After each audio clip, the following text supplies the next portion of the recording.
नमस्कार, आप देख रहे हैं नई आवाज न्यूज चैनल। मैं हूं आपके साथ अंशु और आज हम आपको निर्दलीय विधायक उमेश कुमार चुनाव जीतने के बाद भी क्षेत्र में जो लगातार सक्रिय हैं उनसे रूबरू कराएंगे। वो समय समय पर ऐसे काम करते रहते हैं जो कि आमतौर पर विधायक नहीं करते हैं। उन्होंने आगामी लोकसभा चुनाव हरिद्वार सीट में लड़ने का ऐलान भी कर दिया है। जनता की ओर से उन्हें अच्छा रिस्पांस भी मिल रहा है। दूसरी ओर पहले से स्थापित नेताओं में खलबली भी मच गई है। पेश है नई आवाज के लिए आरिफ नियाजी के साथ उमेश कुमार की खास बातचीत।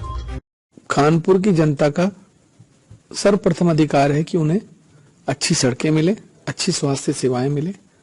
और मेरी क्या है, किसी भी समाज के विकास की सबसे पहली सीढ़ी वहां की सड़कें होती हैं।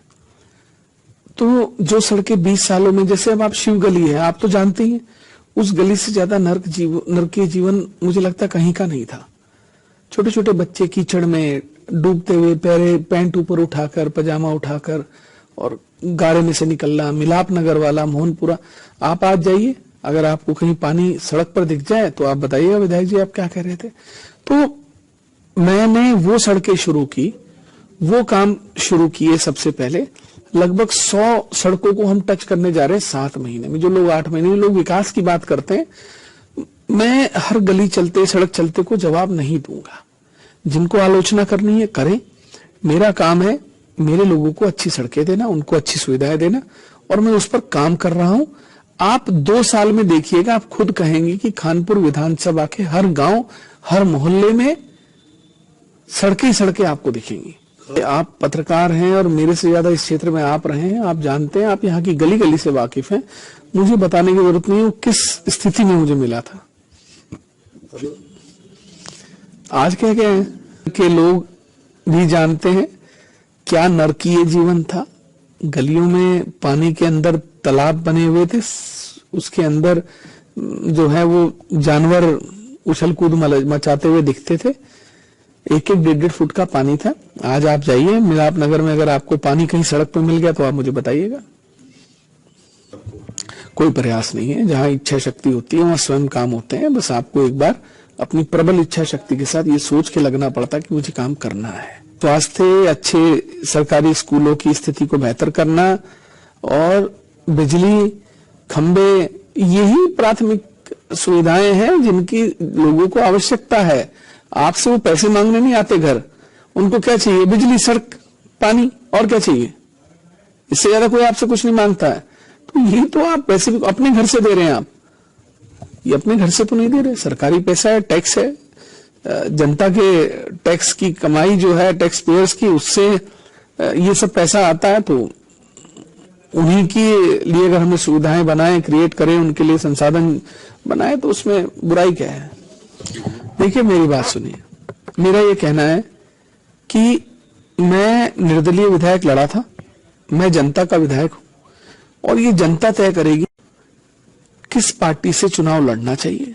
अगर वो लोकसभा लड़ने के लिए हमें कहेंगे कि आप कांग्रेस से लड़िए, अगर हमें कांग्रेस पार्टी कहेगी कि आप हमारे चिन्ह पर चुनाव लड़िए और हमारे लोग कहेंगे कि हम सहमत हैं, हमारे लोग, मैं दोबारा इस बात पर जोर दूंगा, हमारे लोग कहेंगे, तो वो कहेंगे बसपा, वो कहेंगे कोई और पार्टी, वो कहेंगे निर्दलीय।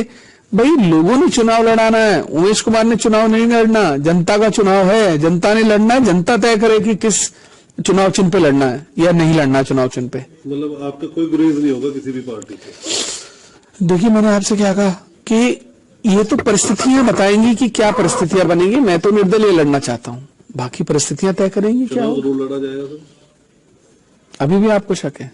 चल रही है तैयारी, लोग अपने आप कर रहे हैं। अरे सिंचाई विभाग के गेस्ट हाउस में आपने मेरे से यही सवाल किया था, उस दिन भी मैंने आपको ये 17 अक्टूबर की बात है, और 17 अक्टूबर 2021 में आपने मुझसे यही बात पूछी थी। तब भी मैंने आपको जवाब दिया था कि लोग तय करेंगे। मैं नहीं, ऐसा कुछ नहीं है। मेरे पास तो मेरे कार्यालय में सुबह जो भीड़ लगती है, जो लोग आते हैं जनता गैराज में, वो पूरे हरिद्वार जनपद के होते हैं। मैं तो पूछता भी नहीं किसी से आप कहां से आए हो, किस विधानसभा के हो, कौन सा गांव है, क्या पूछना, क्यों पूछना। लोग आए, उनका काम करो, कोई भी हो। ईश्वर ने आपको सक्षम बनाया, इस लायक बनाया कि आप लोगों का सहयोग कर सके तो करिए।